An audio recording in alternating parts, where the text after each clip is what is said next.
என் அன்புக்குரியவர்களே, நம்முடைய ஆண்டவரும் இரட்சகருமாகிய இயேசு கிறிஸ்துவின் நாமத்தில் உங்களை அன்போடு கூட வாழ்த்துகின்றேன். ஒரு புதிய நாளை காணச்செய்த தேவனுக்கு கோடான கொடி ஸ்தோத்திரம். ஆண்டவரை பின்பற்றுகிற வாழ்க்கை கடினமான ஒரு வாழ்க்கை. பலவிதமான மேடுகள், பள்ளங்கள், மலைகள், பள்ளத்தாக்குகள், அக்கினி, நெருப்பு, தண்ணீர் இதை போன்ற அனுபவங்களின் வழியாய் நீங்கள் ஒவ்வொரு நாளும் கடந்து செல்கிறீர்கள்.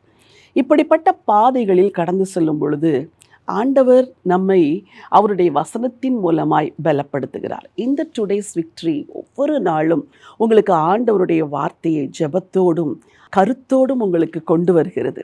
ஆகவே இந்த வசனத்தை கேட்கிற நீங்கள் ஏதோ கேட்டுவிட்டு அதை மூடிவிட்டு போகாதபடிக்கு அந்த வார்த்தையை அந்த நாளெல்லாம் தியானம் செய்யுங்கள். பிறருக்கும் பகிர்ந்து கொள்ளுங்கள். அநேகரை இந்த டுடேஸ் விக்ட்ரியை கேட்கும்படி சொல்லுங்கள், சப்ஸ்கிரைப் பண்ணும்படி சொல்லுங்கள். அது அவர்களுக்கு மிகுந்த ஆசீர்வாதமாக இருக்கும்.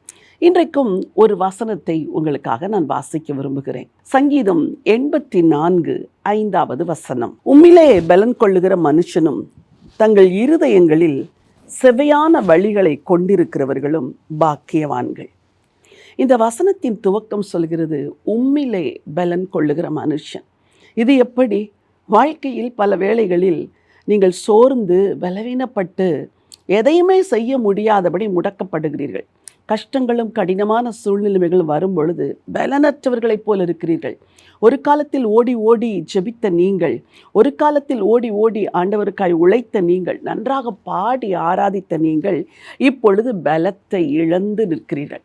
ஒருவேளை உங்களுக்கு முதிர் வயதினால் நீங்கள் பலன் இழந்து, என் இளவயதில் நான் எப்படியெல்லாம் ஆண்டவரை சேவித்தேன், இப்பொழுது என் பலன் என்னை விட்டு போய்விட்டது, என்னால் அதை போல ஆண்டவரை நேசிக்க முடியவில்லை, ஆண்டவரை சேவிக்க முடியவில்லை என்று சொல்லுவீர்கள் என்றால், இந்த வசனம் சொல்லுகிறது, உம்மிலே பலன் கொள்ளுகிற மனுஷன். அதன் பொருள் என்ன? ஆண்டவரே, எங்கள் பலன் எல்லாம் உம்மில் தான் இருக்கிறது, நீரே என் பலனாய் மாறிவிடும். என் சரீர பலன், என் சிந்தையின் பலன், என் விசுவாசத்தின் பலன் குறைந்து போகிறது நாட்களில் நீர் எனக்கு பலனாய் மாறிவிடும் என்று ஆண்டவரை கேட்க வேண்டும். ஒரு நாள் ஒரு குறிப்பிட்ட இடத்தின் வழியாய் நான் நடந்து சென்ற பொழுது, அது ஒரு மலை பிரதேசமான ஒரு இடம். அங்கே வெட்டி போடப்பட்ட ஒரு மரத்தில் காளான்கள் முளைத்திருக்கிறதை பார்த்தேன். எனக்கு அது ஆச்சரியமாக இருந்தது. இந்த காளான்கள் அழகாக வெள்ளை நிறத்தில் பளிச்சென்று அந்த காட்டு பகுதியில் இருந்தது. இந்த காளான் எதிலே முளைக்கிறது என்றால், அந்த வெட்டி போடப்பட்ட மரம் இருக்கிறதே, அந்த மரத்திலிருந்து இந்த காளான்கள் முளைக்கிறது. இந்த காளானுக்கு வேண்டிய சத்தும் பலனும் எங்கிருந்து வருகிறது? அந்த மரத்திலிருந்து. என் அன்புக்குரியவர்களே, உங்களுக்காக ஒரு இரட்சகர் சிலுவையிலே பலியானார். உங்களுக்காக ஒரு ஆண்டவர் சிலுவையிலே ரத்தம் சிந்தினார். அந்த ஆண்டவர் உங்களை பலப்படுத்துகிறவர். ஒவ்வொரு நாளும் என்னிடத்தில் பலன் இல்லை, நீர் எனக்கு பலனை தாரும், இந்த காலை வேளையிலே உமக்காய் காத்திருக்கிறேன், உம்முடைய பலத்தினால் என்னை இடைகட்டும், இந்த நாளை நடத்துவதற்கு நீர் எனக்கு கிருபை தாரும் என்று கேளுங்கள். ஒருவேளை நீங்கள் மிகப்பெரிய ஒரு தொழில் அதிபராயிருக்கலாம், மிகப்பெரிய ஒரு தொழிலை உங்களால் நடத்த முடிகிறது, ஆனால் ஒரு நாளை மகிழ்ச்சியோடு நடத்த முடியவில்லை. அப்படித்தானே? வாழ்க்கையில் போராட்டங்களும் பிரச்சனைகளும் வந்தவுடன் ஒரு நாள் உங்களுக்கு சுமையாக இருக்கிறது, பாரமாக இருக்கிறது. எப்பொழுது விடியும் என்று காத்திருக்கிறீர்கள், எப்பொழுது அடையும் என்று காத்திருக்கிறீர்கள். ஏன் தெரியுமா?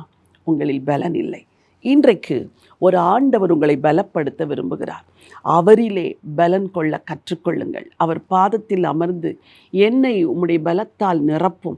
அந்த காளான்கள் தங்களுக்கு வேண்டிய சத்தை மரத்திலிருந்து எடுத்துக்கொள்வது போல இந்த இரட்சகரிடத்திலிருந்து உங்கள் பலனை வாங்கி கொண்டு அந்த நாளை துவங்குங்கள். அந்த நாள் பலனுள்ள நாளாயிருக்கும்.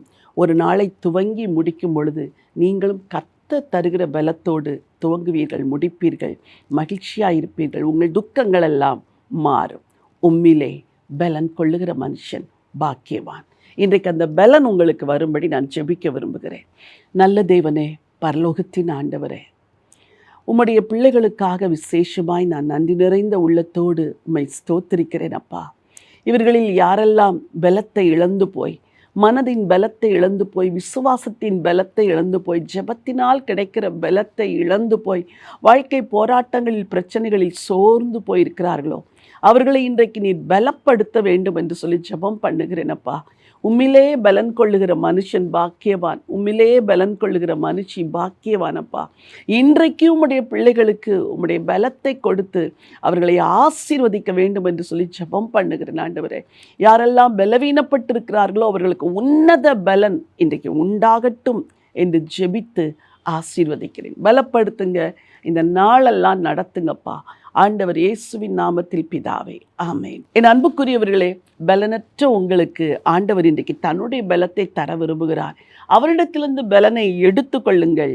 அவருக்காக சந்தோஷமாய் வாழுங்கள். இந்த நாள் ஒரு வெற்றியின் நாள். God bless you.